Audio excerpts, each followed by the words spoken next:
talk about the Wisconsin primary. Kennedy's looking for a knockout punch to knock Humphrey out of the race, and that does not happen. Okay, it does not happen. What happens in that particular state is it's a very close election, and it's turned out to be a great morale victory for Humphrey. Okay, because he gained some confidence that he could keep up with Kennedy, at least with the voters. What was Humphrey's biggest concern keeping up with him, though, Taylor? Money, because Kennedy was unlimited in money. So this turned out to be a great victory for Humphrey in the Wisconsin primary. It set Kennedy back, and now he felt, Kennedy did, it was a do-or-die situation. If he did not win in West Virginia, he did not think he was going to be able to gain the Democratic National nomination at the convention in Los Angeles. And so Kennedy put his people to work, and he was in an uphill slide trying to win that particular election. Okay? If he got a very close win or a loss in this primary, again, he didn't believe he would get the nomination for president at the convention. So he puts his people to work. His people campaigned tirelessly, and on May 10th, 1960, the voters in West Virginia went to the polls.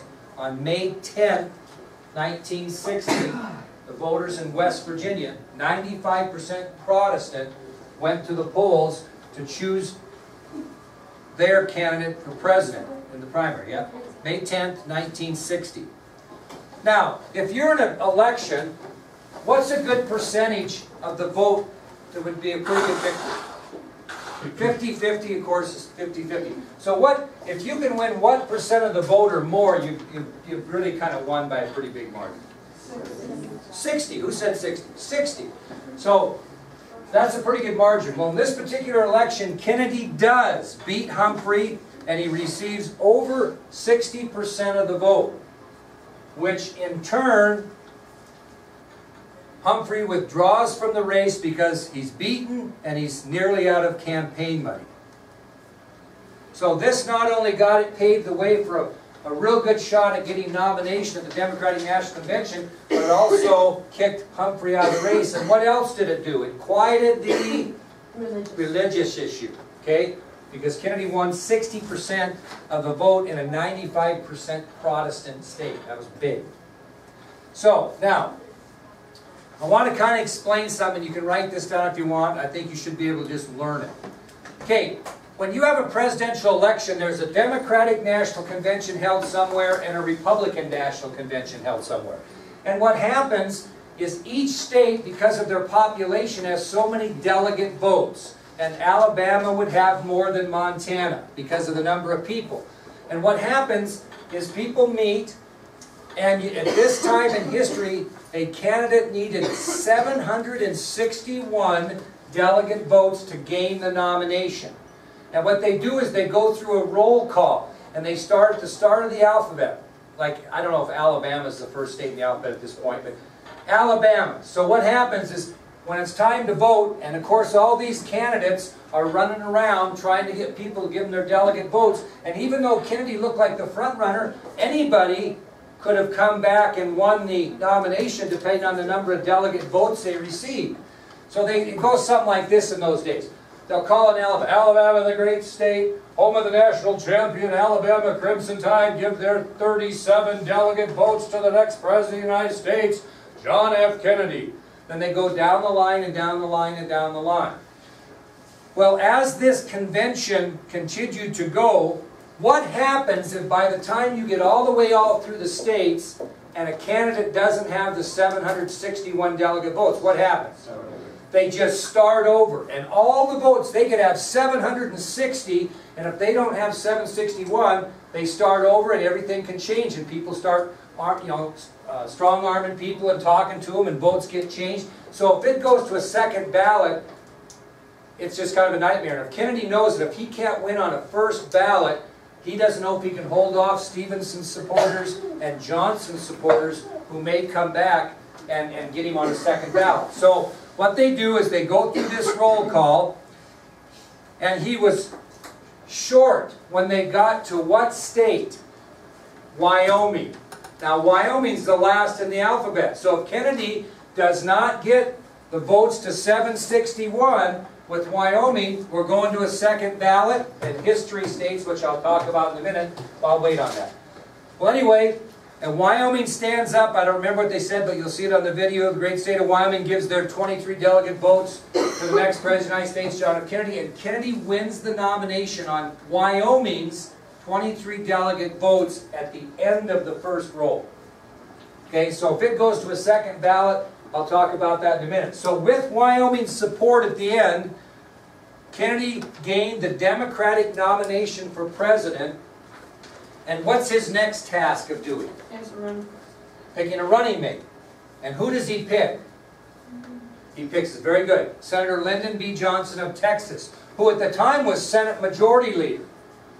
Okay, Senate Majority Leader, that's a big position. Why did Kennedy pick Johnson? He really didn't like him.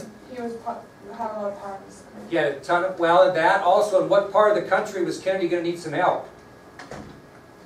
South, because he's a New Englander, he's a Northerner. So he picked Lyndon B. Johnson to be his running mate, basically to help him win this election in the South.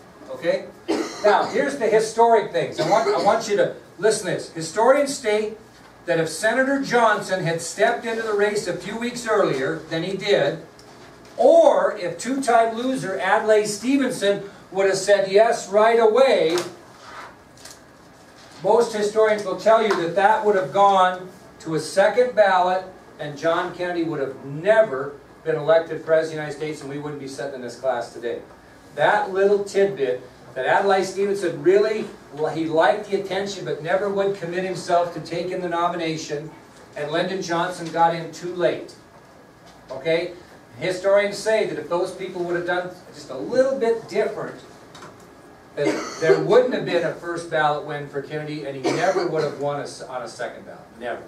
So that's just how much little things matter. Okay? So for the Democratic Party in the election of 1960, you're going to have Senator John F. Kennedy of Massachusetts running for president and Senator Lyndon B. Johnson, the Senate Majority Leader, running for vice president. So let's move on now to the Republican Party, because they got to make a choice too. Now, prior to the Republican National Convention, I said that the front runner was Vice President Richard Nixon. But he did face a challenge from another person who said he could be interested in the nomination. And that was New York Governor Nelson Rockefeller. There's a campaign poster for him up in the corner, kind of by Mary back there when he was running for governor. Signed picture of Nelson Rockefeller. He was a very wealthy liberal, and he was giving Nixon a little bit of fits, thinking that he might want to jump in and try to gain the nomination as well. Now, you know, Nixon was a little arrogant. He said, hey, I served 2 successful terms as Vice President or Nixon. Nobody really should challenge me. The nomination should be mine. So what do you think Nixon tried to first do to smooth the things over with Governor Rockefeller? What do you think he tried to get him to do? Yeah, run with him as his vice presidential candidate. So to try to smooth things over right away, Nixon offered Rockefeller the chance to be his running mate. Okay? But Rockefeller refused. He said he was not interested in that. Now, why would Rockefeller challenge a pretty successful vice president for the Republican nomination? What would cause you to do that? Why would he do that? He really didn't want the vice presidency, so I'd probably tell you, he probably really didn't want to be the president either. So why would he challenge Nixon? They must have a disagreement over some things. There must be some things that Nixon's going to stand for or say that he's going to do if he runs for president that maybe Rockefeller doesn't like. So there was some disagreements with Nixon over the Republican Party platform. And a platform of the party is what they go to the campaign and say, if I'm elected, we're going to do this, this, and this. Well, Rockefeller didn't agree with everything that Nixon had on his Republican Party platform. Okay, so if you were Nixon, you're thinking, okay, and this is going to happen in the Republican Party here. If Donald Trump doesn't get the nomination for the Republican Party, he's telling everybody that he's going to run independent. He's got the money to do it. if he runs independent, who does that take votes away from? The Republican Party. And it's going to pave the way for the Democratic Party to an easy victory. I don't care if Mickey Mouse runs for it. Okay? So the Republican Party better make sure that doesn't happen in this next election. Okay? Same thing here. If there are disagreements between Rockefeller, a very wealthy liberal, and Nixon, that's going to take votes. The Rockefeller supporters are going to vote for who? Kennedy. That's what's going to happen. So if you're Nixon, what do you got to do to make sure this doesn't happen? You got to eat a little crow and do what? Come on, what do you got to do? What's Nixon going to do? He's offered Rockefeller the vice presidential nomination to kind of smooth things over. He isn't interested, so Emmy, what's he going to do? Come on, you're going to say it, I know. Well, he offered to run as vice president for Rockefeller, he said, maybe they switched. No, that's a good guess. Nixon was way too arrogant to do that. But what do you got to solve? Your disagreements. So how are you going to do that? You're going to meet. So because of the controversy, Nixon asked Rockefeller to meet with him. And Nixon was smart. Instead of intimidating Rockefeller or ticking him off and say, you're going to meet with me in Washington, what did Nixon choose to do? Go to New York on Rockefeller's turf. Okay, that was a tremendous move on Nixon's part. Instead of bullying up or acting arrogant and saying, we're going to talk and get this straightened out, but by God, you're coming to Washington, he calls Rockefeller and says, hey, I'll meet you anywhere you want in New York. Let's talk about this. Rockefeller agreed. Okay, and there were two goals that Nixon had that he wanted to accomplish when he met with Rockefeller in New York. And we've kind of mentioned. What was one? To get him not run. What's that? Well, to get him to not run against him, but there's two goals he has. That's the overall idea. But what's he want what are the two goals that Nixon's trying to accomplish by meeting with him? Obviously, they want to get a compromise on the Republican Party platform. That's the biggest one, right?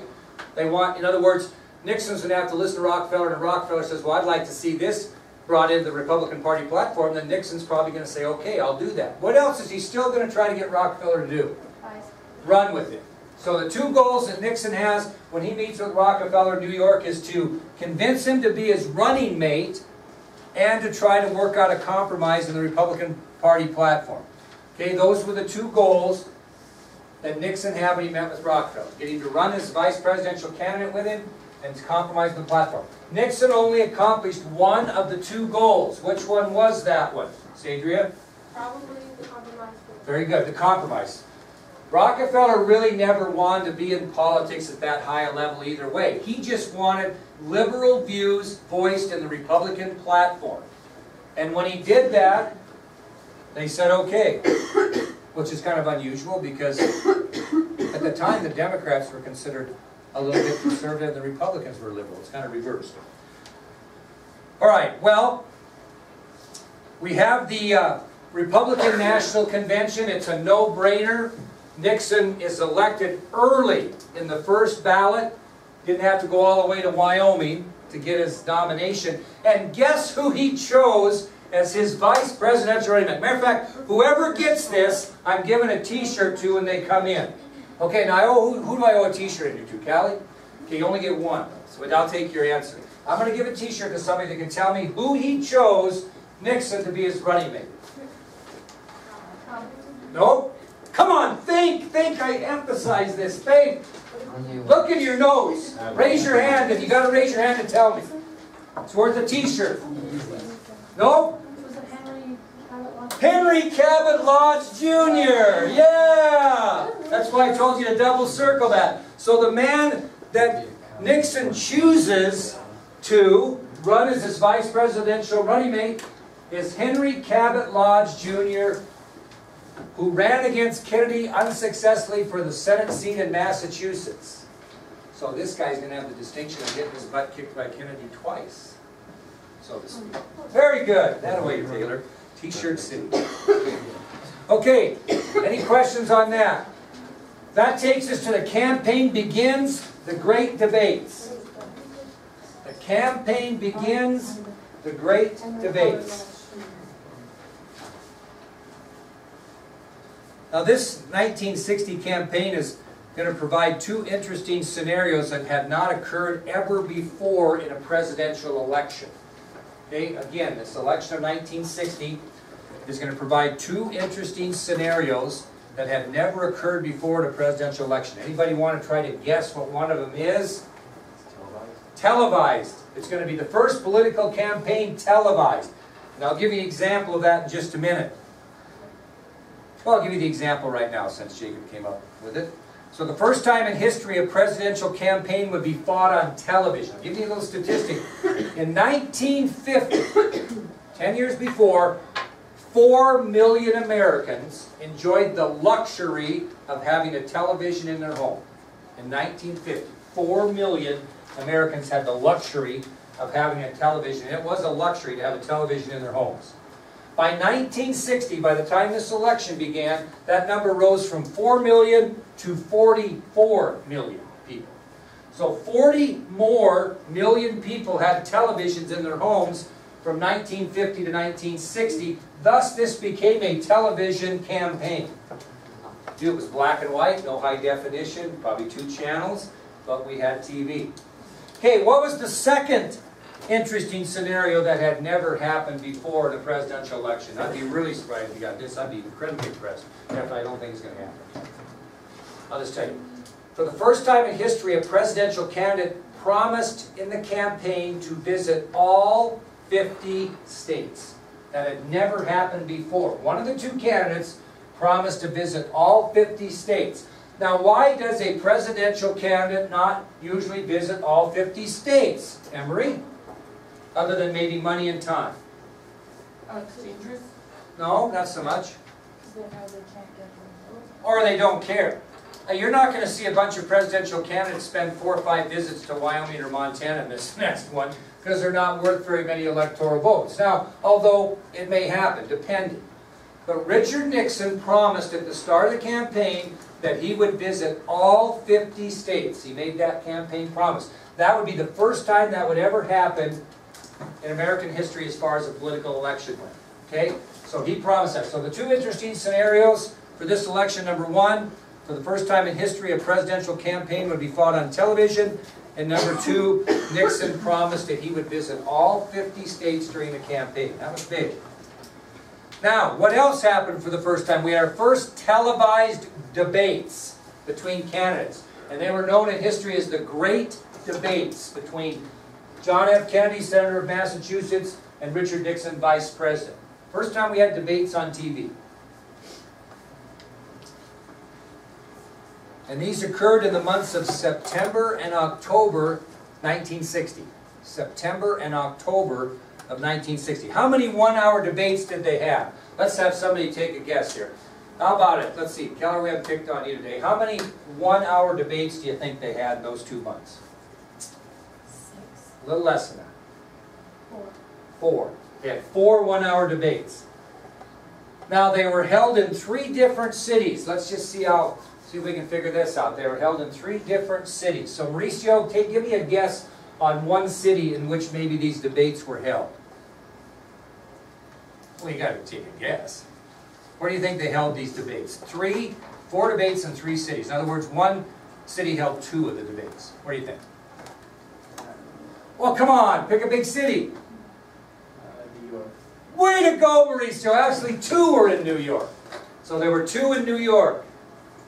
Allison, where do you think another one might have been? Well, I know there's other big cities.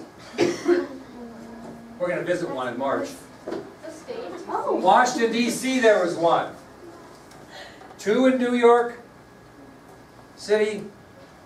1 in Washington, D.C. Where was the last one? Boy, these guys are making a run in the baseball playoffs. They might win the World Series for the first time in about 100 years. Haven't won a World Series in 100 years. Oh, the A's, they had a dynasty going. Come on. Chicago? Thank you, Mary. Chicago. So we had 1 debate in Chicago, 1 in Washington, D.C., and 2 in Washington, D.C. Excuse me, 2 in New York City. Sorry. 1 in Chicago, 1 in Washington, D.C., and 2 in New York City. The first one was held on September 26th, 1960, in Chicago. What was the date? I'll say it again. September 26th, 1960, in Chicago. First debate. September 26, 1960 in Chicago. Guess how many viewers across the country watched that debate? 70 million. 70 million people watched this first debate on television. It's one we always talk about. We really don't talk about the others that much. Talk about the first one. It's the big one. Now, what happens in a debate? Now, they're a lot different in those days. There wasn't the mudslinging that you see today. Although, I'm going to tell you something. Richard Nixon was the first of the mudslingers. He invented mudslinging. Invented it. We'll talk about that later. So these were not, you know, obnoxious. They weren't sugar-coated, but they weren't obnoxious. But each is going to accuse somebody of something else. That's what you do in debate. You accuse the other candidate of something. Okay, and who's always at a disadvantage in a debate? Huh? The sitting person, right? Because in this case we don't have that. But if you had a debate between a president that was running for re-election, the other guy can just knock him out, or the other gal can knock him out on all the bad things he did in office, right? I mean, it's a lot easier to be the person that didn't serve the time. In this particular instance, you had new people, although Nixon had a little baggage because they could get after him about some things that were done during the Eisenhower administration because he was vice president. But anyway, Nixon accused Kennedy of being a spendthrift at the expense of the taxpayers. During these debates, Vice President Nixon accused Kennedy of being a spendthrift. Spendthrift, that's kind of an old-fashioned term. I'll write it down because you probably don't know what the hell is that. Anybody know what a spendthrift is? Your dad might accuse your mom of being that. Maybe it's opposite now. Is that like an impulsive buyer? An impulsive buyer, a person that spends money. So Nixon always was offended by the Kennedy's wealth because he didn't grow up wealthy, and we'll talk to you about him later too and his situation. So he jumped on Kennedy right away about his money and said he was a spendthrift